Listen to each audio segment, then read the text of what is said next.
Dear students, आज हम class 12th mathematics exercise 1.1 जो कि रिलेशंस एंड फंक्शंस पर बेस्ड है का क्वेश्चन नंबर 1 का 5th पार्ट करने वाले हैं।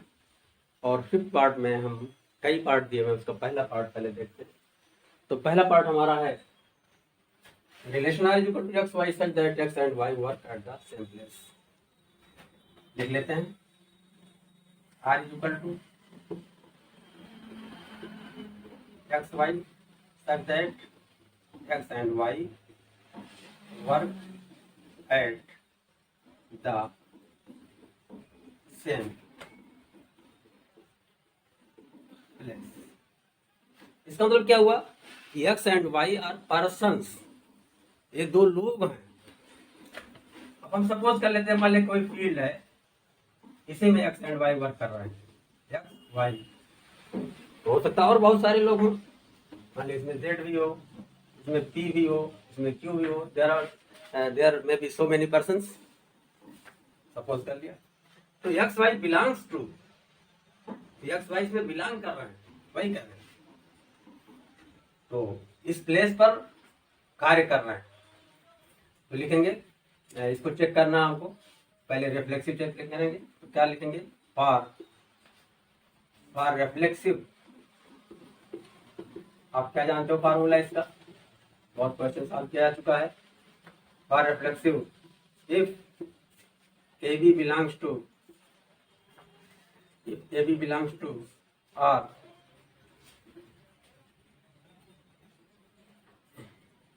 A belongs to R, or all A belongs to the given set। Set हमारा क्या है, यहाँ प्लेस है, A belongs to कोई प्लेस है, यही प्लेस, उसी में बिलोंग करना। तो आप जरा ये सोचिए कि अगर ए रिलेशन में है, एक्स और वाई दो पर्सन है, तो एक्स पर्सन है, वाई भी पर्सन है, दोनों अलग अलग हैं। तो क्या एक्स और एक्स भी नहीं हो सकते हैं इसमें रिलेशन में? भाई एक्स एक्स है तो एक्स भी होगा। जैसे अगर मान लिया वहां पर मैं वर्क कर रहा हूं, तो मैं कामा मैं, यानी x work at the same place implies that x belongs to R। implies that क्या हुआ, रिलेशन R इज रिफ्लेक्सिव हो गया। क्लियर हो गई बात। अब चेक करते हैं सिमेट्रिक है कि नहीं रिलेशन। तो लिखेंगे फॉर सिमेट्रिक। सिमेट्रिक के लिए क्या बताया गया है कि if A B belongs to R then B A belongs to are,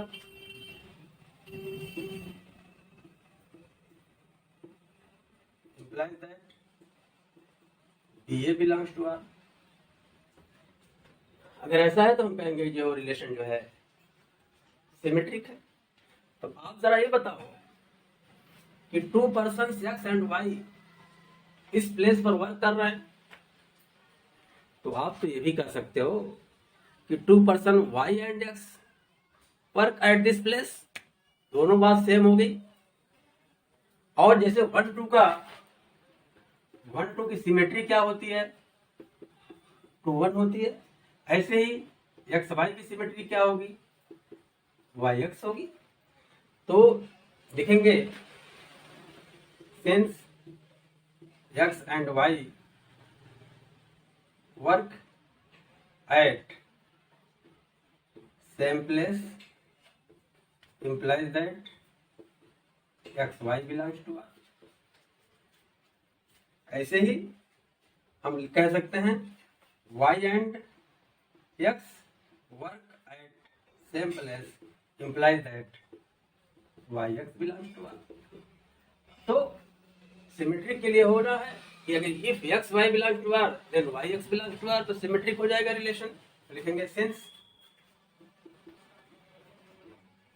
x y belongs to R implies that y x belongs to R implies that therefore R is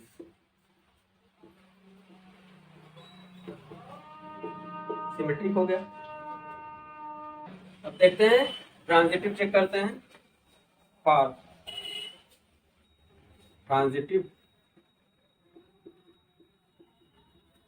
transitively क्या होता है, इफ एक्स वाई या A B हम लेते हैं, formula में हर जगह लेते हैं, A B belongs to R and B C belongs to R implies that AC belongs to R होना चाहिए, where ABC belongs at same place। अब देखते हैं, लिखेंगे since X and Y work at same place implies that X Y belongs to R। ये तो clear है। आप देखिए जहां x है वहीं y है वहीं z है, यानी y और z भी उसी प्लेस पे काम कर रहे हैं, तो y z बिलोंग करेंगे। फिर लिखेंगे y and z work at same place implies that y z belongs to R। पास में आ रही है। तो अब बताइए जरा आप कि x भी उसी प्लेस पे है, y भी उसी प्लेस पे है और z भी उसी प्लेस पर है, तो क्या हमें नहीं कह सकते हैं कि x और z भी उसी प्लेस पर वर्क करते हैं? तो इसका मतलब क्या हुआ, इन दोनों से मतलब हुआ कि इम्प्लाइज दैट भाई जब x y जहां पर हैं वहीं y और z भी हैं, तो इसका मतलब वहीं x और z भी हैं, यानी तीनों वहीं पर हैं। तो implies that x and Z work at same place, that is XZ belongs to R। Therefore R is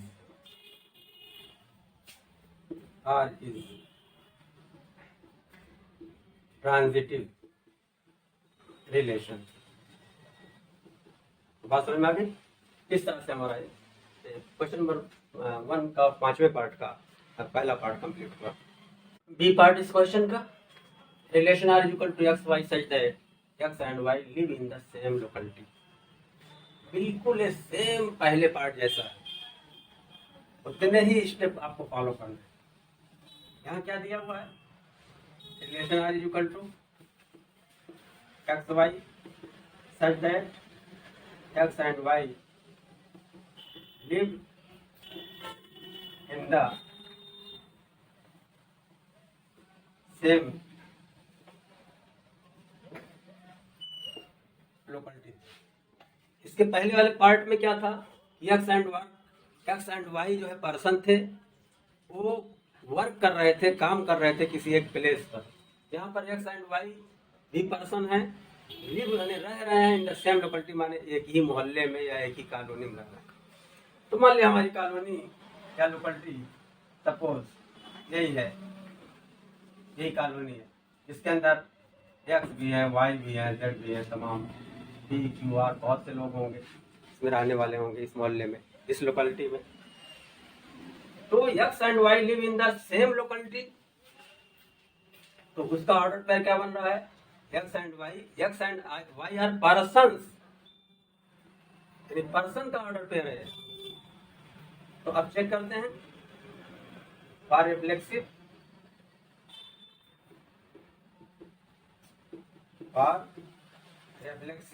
क्या होगा, A belongs to R for all A belongs to E locality, क्योंकि सेट का नाम नहीं दिया हुआ, A belongs to locality, हम इसको दे देना है।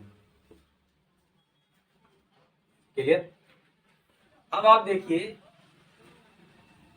तमाम लोग उसमें लोकेलिटी में रह रहे हैं, तो यक्स भी तो उसी, हम जब यक्स इस लोकेलिटी में रह रहा है तो हम कह सकते हैं कि y x belongs to this locality. लिखेंगे सिंस X lives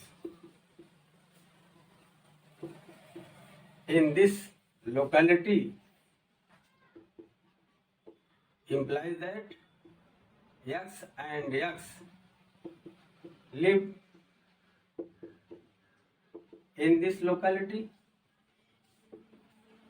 यानी खुद implies that क्या होगा, X belongs to R, तो implies that क्या हो गया, implies that R is a reflexive relation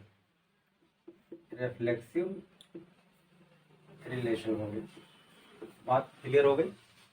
अब चेक करते हैं सिमेट्रिक।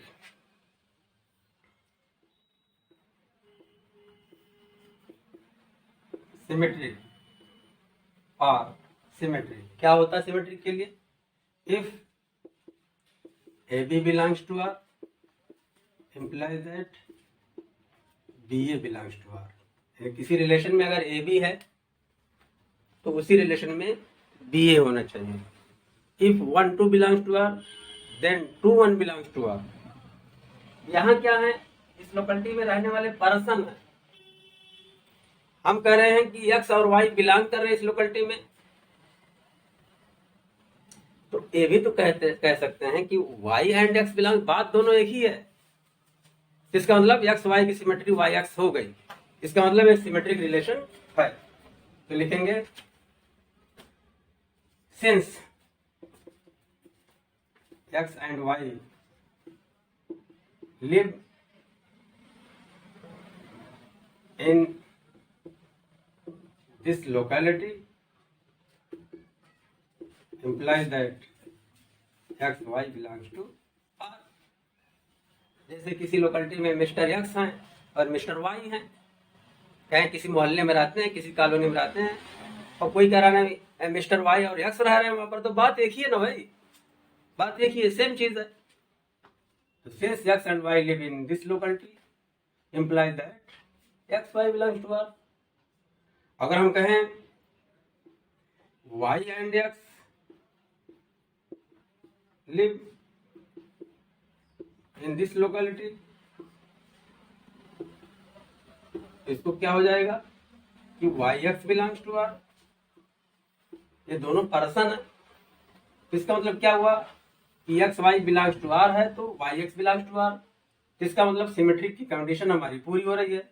Therefore तो लिखेंगे since XY belongs to R implies that YX belongs to R implies that R is a symmetric relation। बात क्लियर हो गई। अब ट्रांजिटिविटी चेक करते हैं इसकी।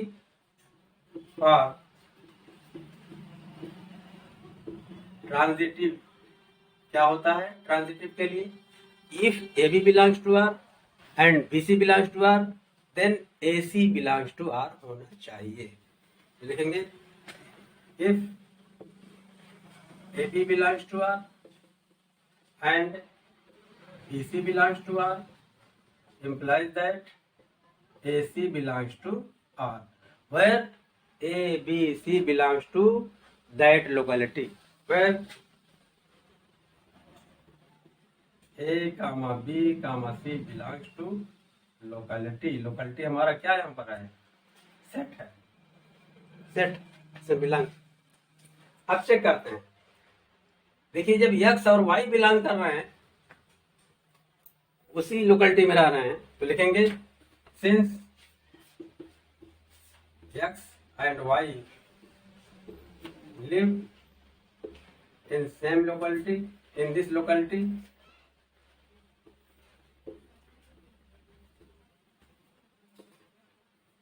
implies that X Y belongs to R।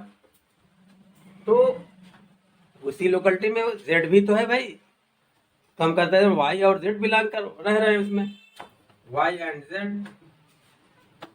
live in this locality implies that Y Z belongs to R।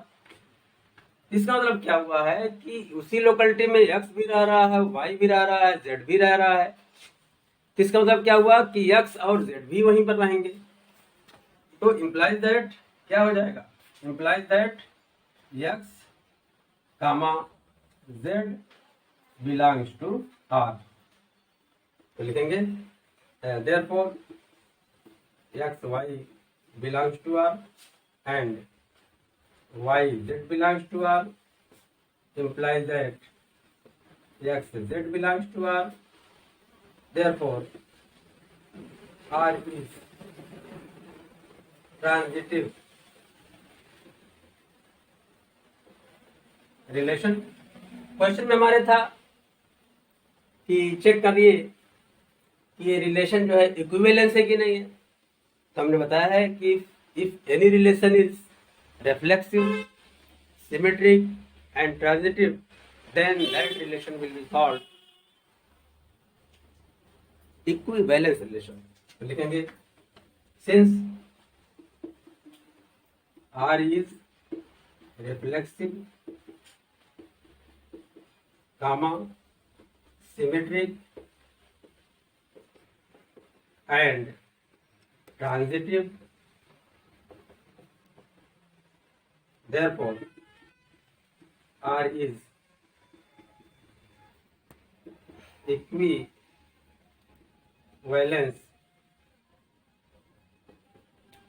relation। आप समझ आ गई? इस तरह से हमारा क्वेश्चन कंप्लीट हुआ। अब आइए देखते हैं C part. Relation R equal to x y such that x is exactly 7 centimetre taller than Y.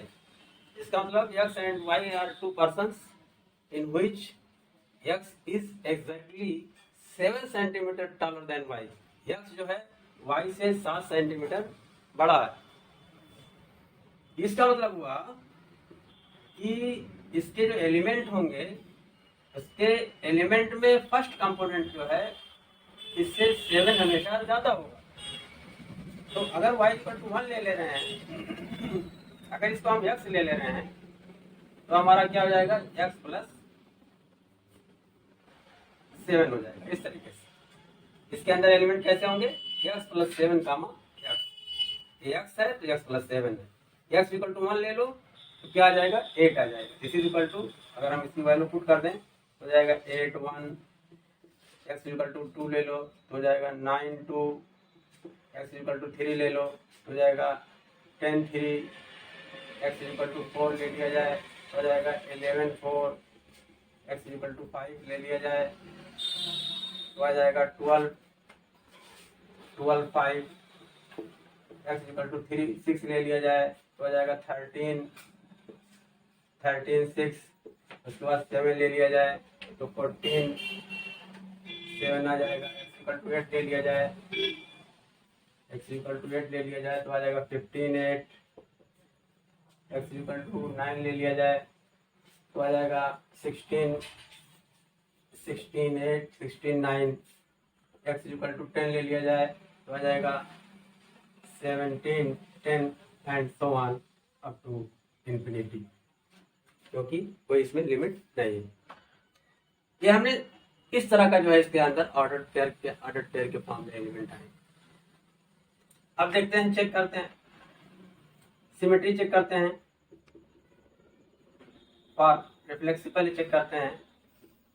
और रिफ्लेक्सिव रिलेशन क्या होना चाहिए, a belongs to R for all a belongs to the set. यहाँ पर नहीं दिया हुआ है, बहरहाल कोई नंबर ही होगा, है ना, क्योंकि कुछ पता अल्लाह नहीं है तो उसको नहीं लिख रहे हैं, ऐसे ही ए बिलोंग्स टू रिलेशन में होना चाहिए। तो आप जरा देखिए, x की कुछ भी वैल्यू आप रख दो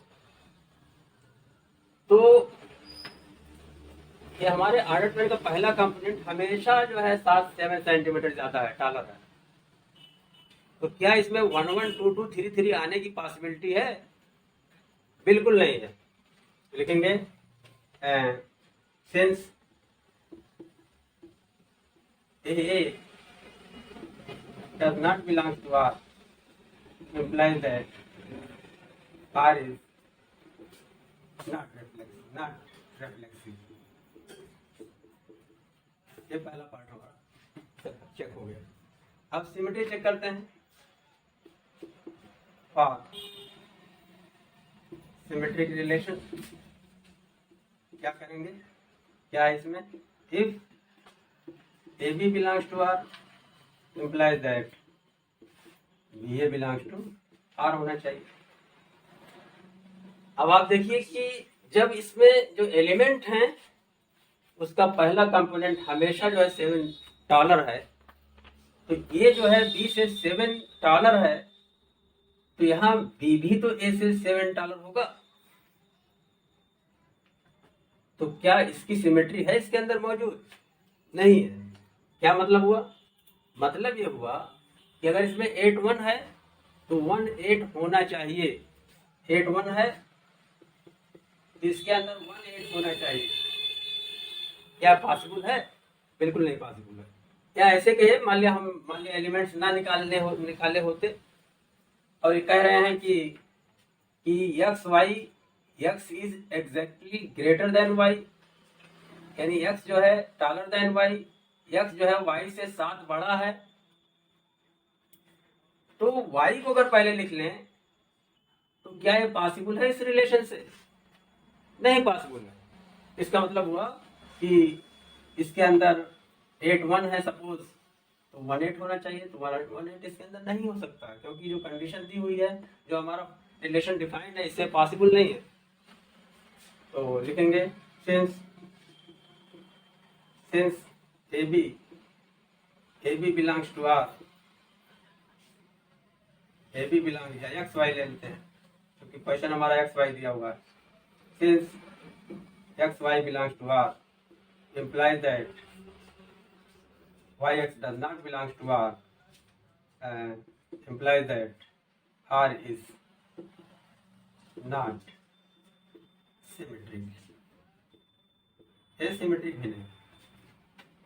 अब ट्रांजिटिविटी चेक करते हैं इसकी। फॉर ट्रांजिटिव के लिए क्या होना चाहिए? इसलिए होना चाहिए कि if AB belongs to R and BC belongs to R implies that AC belongs to R होना चाहिए। तो आप जरा देखिए, 8 1 है तो क्या इसमें 1 8 होगा? नहीं हो। 1 से शुरू होने वाला एलिमेंट हो सकता है, पॉसिबल है भाई।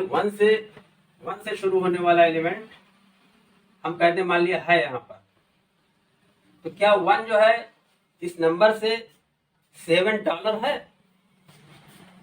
नहीं है। तो इसका मतलब क्या हुआ कि या ऐसे भी देख सकते हो, इसमें 17 और 10 यहाँ बिलोंग कर रहा है, और 10 से शुरू करने वाला भी इसमें बिलोंग कर रहा है। जब 17 और 10 है, 17 10 belongs to R and 10 3 यानी इससे बिलोंग कर रहा है, इससे बिलोंग कर रहा है टू R। तो इसमें क्या होना चाहिए? अब 17 3 बिलोंग करना चाहिए इस रिलेशन में। तो क्या 17 3 इसके अंदर है? 17 3 आना चाहिए। तो 17 3 इसके अंदर पॉसिबल नहीं है। आप देखिए जरा, 10 3 है और 17 यहाँ पर 10 है, तो 17 10 और 10 3 ये सेम है दोनों। तो 17 3 इस रिलेशन के अंदर आना चाहिए। तो क्या एलिमेंट कोई है जो 17 3 है? 7 3 आना चाहिए तो नहीं है। तो लिखेंगे since 17 10 belongs to R and 10 3 belongs to R, but 17 3 does not belong to R, implies that R is transitive relation. R is not transitive. R is not transitive.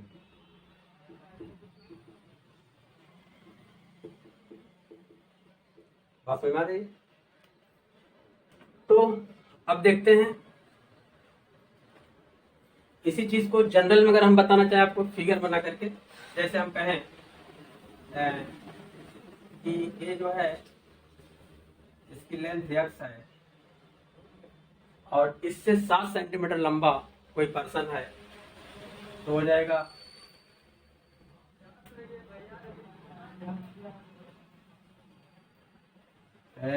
7 centimetre, ये 7 सेंटीमीटर है, तो ये भी हो सक जाएगा। टोटल इसकी length कितना हो जाएगी, x प्लस 7 हो जाएगी। तो x प्लस 7, ये x प्लस 7 है, तो हमारा ऑर्डर पेयर यही बना, x प्लस 7 का x बना। तो अब x से शुरू होने वाला एक और ऑर्डर पेयर अगर हो इसके अंदर, तो x से शुरू होने वाला ऑर्डर पेयर ये भी हो सकता है, x कामा कोई नंबर यहाँ लेंगे, तो क्या आना चाहिए, इस x से ये 7 सेंटीमीटर लेस होना चाहिए। तो यहाँ पर हो सकती है वो नंबर और लेंथ हो जाएगी x माइनस 7 हो जाएगी। तो x कामा x माइनस 7 के। अब हम यहाँ कह सकते हैं कि यह जो है इससे 7 सेंटीमीटर लंबा है, टॉलर है, और यह नाम इसका दे रहे हैं, ये सपोज ए बी है, ये सपोज सी डी है, ये सपोज ई एफ है। हम कह सकते हैं कि A B is 77 centimetre taller than E F and C D is 77 centimetre taller than A B. तो अगर आप कहा जाए कि बताइए इससे कितना टॉलर होगा, इससे कंपेयर किया जाए ई एफ से, तो अब देखिए यहाँ पर x है, यहाँ पर x है, तो रिलेशन में क्या आना चाहिए, x प्लस 7 और x माइनस 7 आना चाहिए। दैट इज, इसका अर्थ क्या हुआ, इसकी मीनिंग हुई x प्लस 14 आना चाहिए, कामा x आना चाहिए। बात समझ आ रही? यानी यही चीज हुई, अगर x इक्वल टू 3 पुट कर दो, x की वैल्यू 3 पुट कर दो, तो हो जाएगा 3 प्लस 14 यानी 17 कामा 3, यही चीज आ जाएगी जो आपने जो रिलेशन के अंदर एलिमेंट लिया था। हमने यहाँ पर जनरलाइज करके आपको बताया, फिगर बना के बताया कि x सेंटीमीटर टॉलर कोई पर्सन ए बी है, इससे 7 centimetre more than C D है, और इससे छोटा 7 जो है वो हो जाएगा ई एफ एक्स माइनस 7। इसका मतलब क्या हुआ कि ए बी जो है ई एफ से 7 सेंटीमीटर टॉलर है, और सी डी जो है ए बी से 7 सेंटीमीटर टॉलर है, बट सी डी जो है ई एफ से 7 प्लस 7 यानी 14 सेंटीमीटर टॉलर हो जाएगा। बात समझ आई? तो क्या यहाँ पर रिजल्ट निकला कि x प्लस 7 कामा 7 x कामा x माइनस 7 रिलेशन के अंदर बिलोंग कर रहा है, तो x प्लस 7 कामा x माइनस 7 बिलोंग करना चाहिए, यानी x प्लस 14 कामा x इसके अंदर बिलोंग करना चाहिए। तो क्या x प्लस 14 कामा x इसके अंदर बिलोंग करेगा? नहीं करेगा, क्योंकि x की कोई भी वैल्यू आप लेंगे, क्वेश्चन में है कि x जो है y से 7 सेंटीमीटर टॉलर है, यहाँ पर क्या आ जा रहा है, यहाँ पे आ जा रहा है 14 सेंटीमीटर टॉलर। इसका मतलब रिलेशन को जो डिफिनेशन दी हुई है वो डिफिनेशन हमारी फेल हो जा रही है। इसका मतलब क्या हुआ, implies that x plus 14 comma x does not belongs to relation R। और वही चीज यहाँ पर भी आई, x की कोई वैल्यू आप पुट कर दोगे, जैसे अगर x इक्वल टू 1 रख दो, तो यहाँ पर 8 1 हो जाएगा, यहाँ पर हो जाएगा 1 कामा माइनस 6 हो जाएगा, तब भी जो है जो आएगा एलिमेंट वो इसके अंदर बिलोंग नहीं करेगा। तो इसका मतलब हुआ कि ये रिलेशन आर जो है ट्रांजिटिव रिलेशन नहीं है। तो ये रिलेशन ना तो रिफ्लेक्सिव है, not reflexive, not symmetric and not transitive. जब तीनों नहीं है, इसका मतलब हमारा रिलेशन इक्विवेलेंस नहीं है। therefore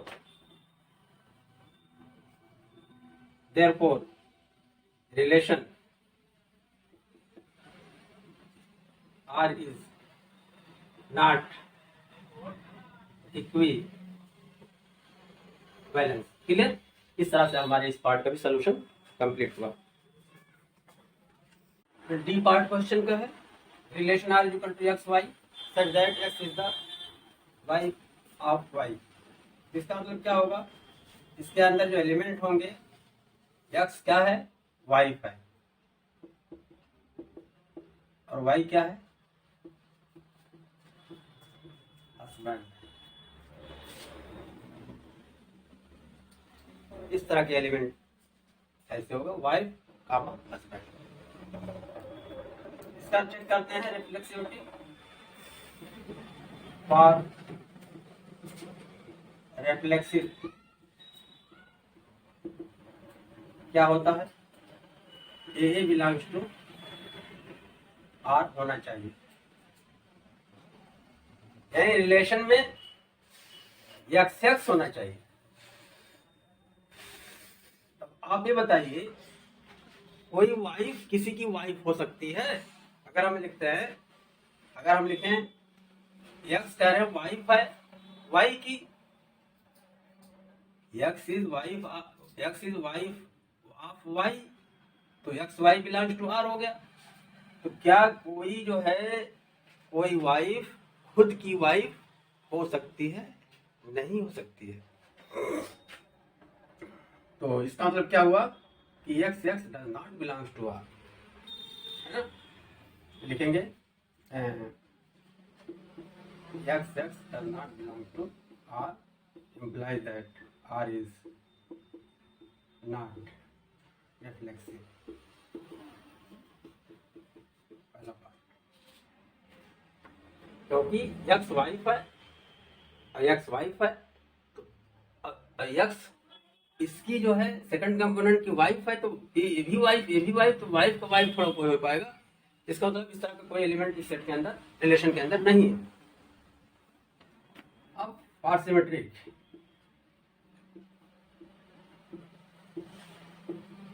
और सिमेट्री, इसके लिए क्या फॉर्मूला है कि इफ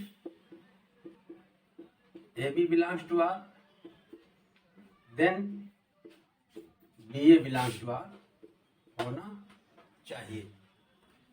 अब देखिए x y belongs to R का मतलब क्या होता है? इसका मतलब क्या है कि x is wife of R, x is wife of R. अगर हम ऐसे लिखते हैं, क्योंकि एक्स वाई की सिमेट्री वाई एक्स होती है, तो वाई एक्स लिख दिया, y x belongs to R. इसका मतलब हुआ कि y is wife of x, x is wife of y.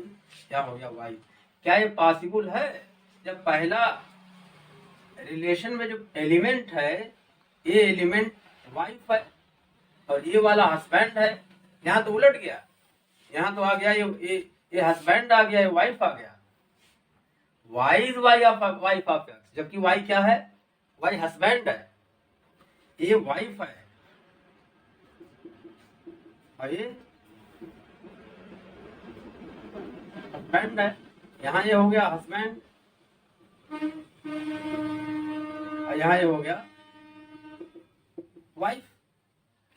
तो क्या ये बिलोंग करेगा इसके अंदर? नहीं बिलोंग करेगा, क्योंकि वाइफ कामा हस्बैंड ही इसके अंदर है। तो लिखेंगे सिंस ये जो विच इज नॉट पॉसिबल, यहाँ लिखेंगे which is not possible. Since लिखेंगे since x y belongs to R but y x does not belongs to R implies that R is not symmetric। अब ट्रांजिटिव चेक करते हैं। और transitive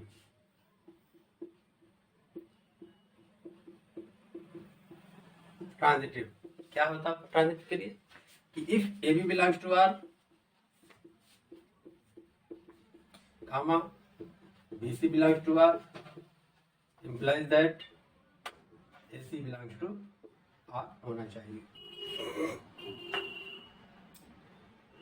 अब देखते हैं हमारे रिलेशन के अंदर जो एलिमेंट है वो कैसा एलिमेंट है, एक ही तरह का, वाइफ हस्बैंड। तो अच्छा, ट्रांजिटिव के लिए क्या होता है कि x y belongs to R, तो वाई से शुरू होने वाला इसमें होना चाहिए, जेड होगा इस बार, इसको हम करें। यहाँ पर बी है, यहाँ पर भी बी है, तो ए सी इसके अंदर होना चाहिए। लेकिन जब रिलेशन के अंदर ए बी है और बी से शुरू होने वाला बी सी है, तब ए सी की हम को सर्च करेंगे, ए सी को चेक करेंगे। जब हमारे इस रिलेशन के अंदर एक ही तरह का एलिमेंट है, यानी एक्स और वाई या वाइफ हस्बैंड और हस्बैंड से शुरू होने वाला कोई एलिमेंट नहीं है, दैट इज, तो लिखेंगे सिंस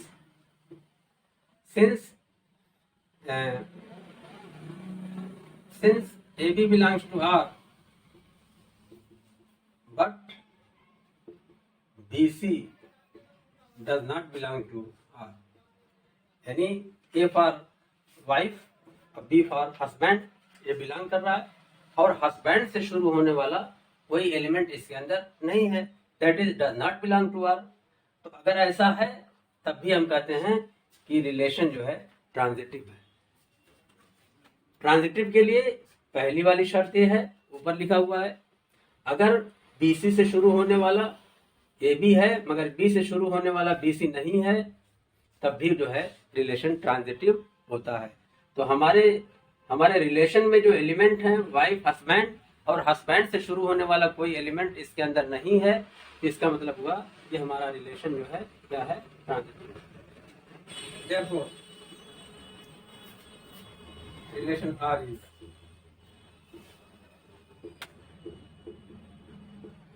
ट्रांजिटिव।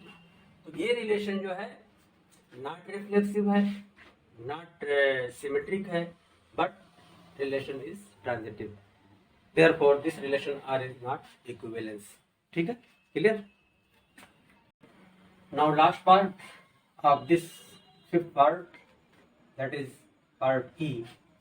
रिलेशन हमारा x y such that x is father of y. Solution इसका देखते हैं क्या है, R equal to x y such that x is father of y, यानी x जो है y का फादर है। तो y क्या हुआ, y सन हुआ। इसका मतलब जो रिलेशन के एलिमेंट हैं, ये हो गया फादर पहला कंपोनेंट और दूसरा हो गया सन इस रिलेशन के अंदर। X is father of y, तो वाई क्या हुआ, सन हुआ, और एक्स हुआ फादर, तो फादर कामा सन का एक ऑर्डर पेयर बनेगा।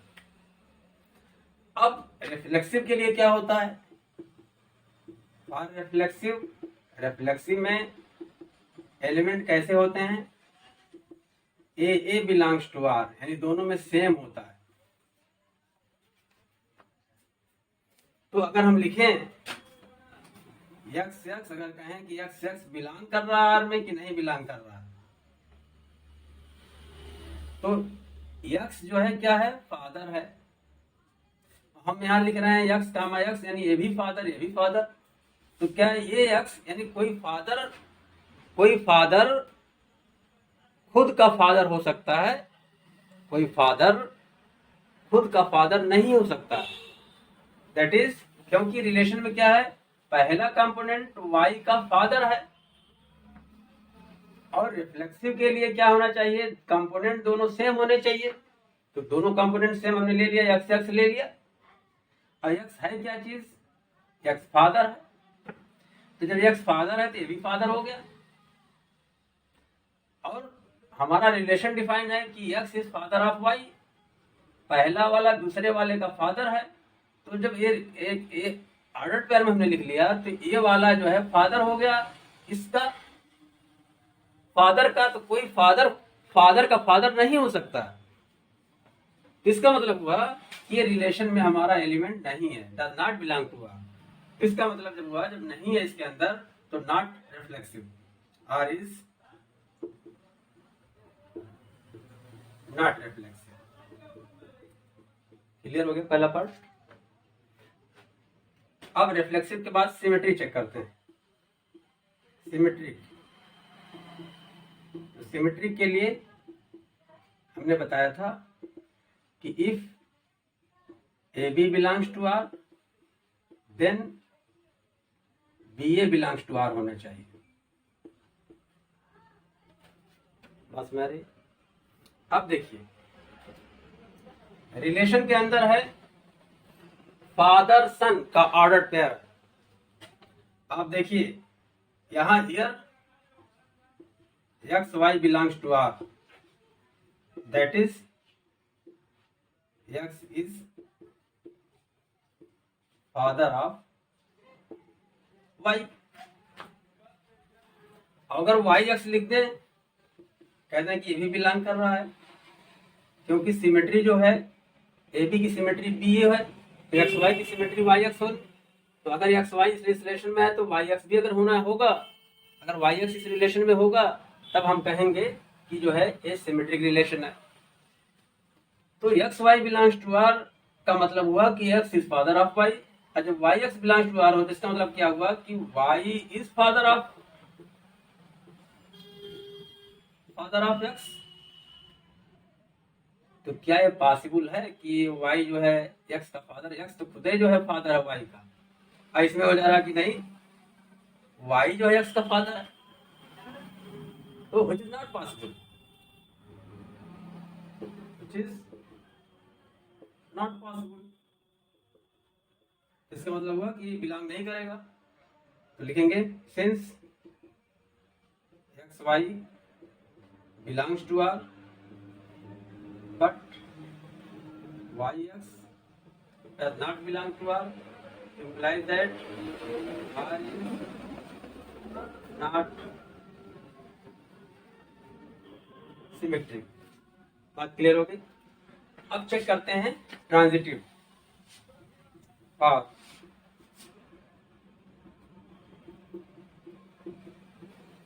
और ट्रांजिटिव। अब देखिए ट्रांजिटिवली क्या बताया गया है, if A B belongs to R comma B C belongs to R तो इसके अंदर ए सी आना चाहिए।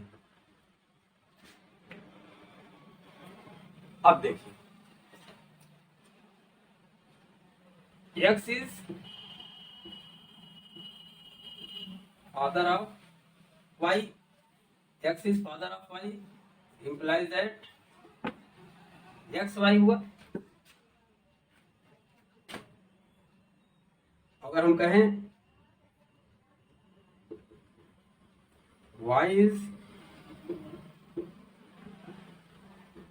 father of z implies that y z belongs to r।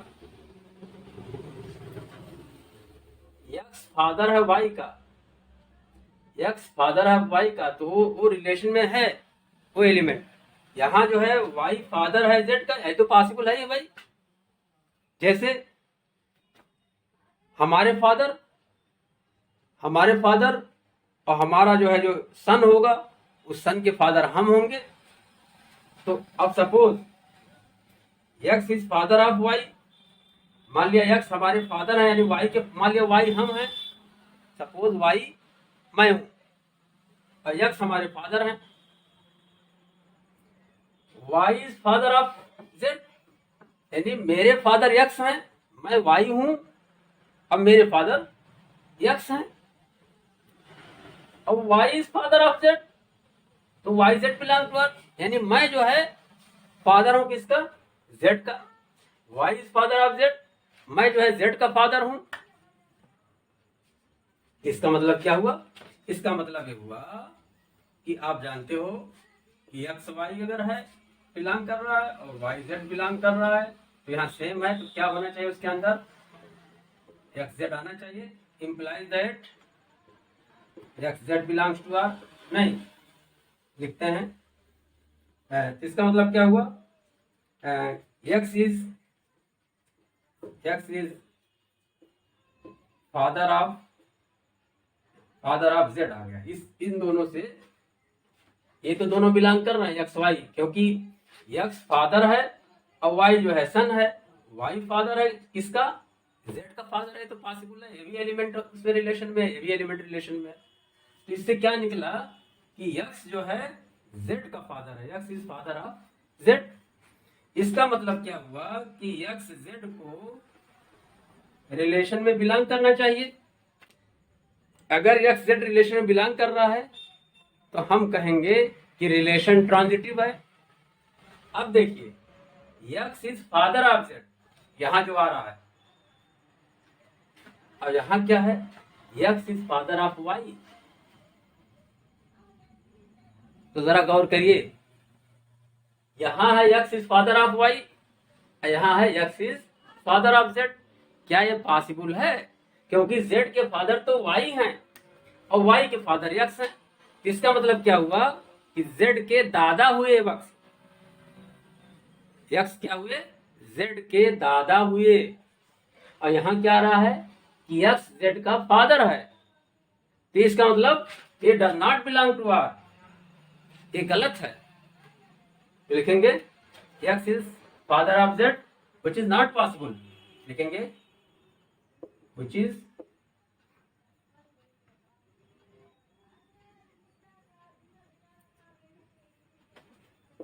is not possible, है ना, यानी that is xz does not belong to R, यानी x क्या हुआ, z का दादा हुआ। एक कॉन्ट्रडिक्शन आ रहा है।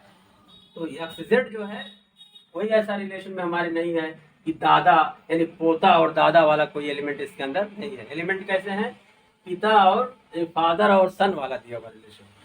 देयरफॉर क्या हुआ, इससे मतलब निकला, implies that R is not transitive.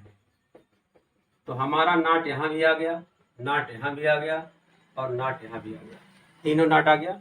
तो लिखेंगे since relation is not reflexive, comma symmetric and transitive, therefore R is not equivalent। ठीक है, इस तरह से हमारा कंप्लीट हो गया।